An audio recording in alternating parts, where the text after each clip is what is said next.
Aussi loin que je me souvienne, j'ai toujours voulu être avocate. D'ailleurs, je me souviens, en secondaire 1, j'avais participé à un concours d'art oratoire, puis le thème, c'était « C'est mon rêve ». Et moi, mon rêve était de devenir avocate.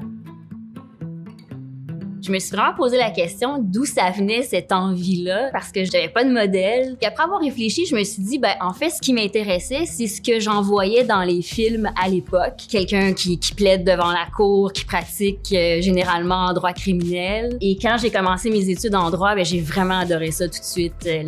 La matière, la façon de penser, la façon de réfléchir, ça me convenait parfaitement. Alors moi, ça a été comme l'aboutissement, en fait, de plusieurs vies.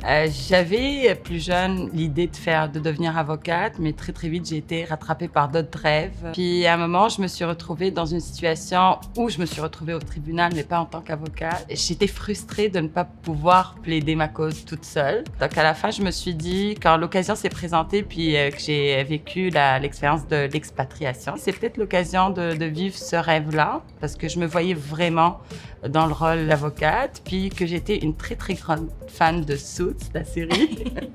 C'est peut-être une caricature, mais je trouve que le rythme, le paysage, je dirais, ressemble vraiment. Ce qui est particulier, c'est que j'ai appris longtemps plus tard que certains épisodes de Suits ont été tournés dans nos bureaux Fasken à Toronto. Puis j'en ai pleuré, en fait. Non seulement je suis devenue avocate, mais en plus, là, dans les bureaux que je regardais, j'écoutais à la série,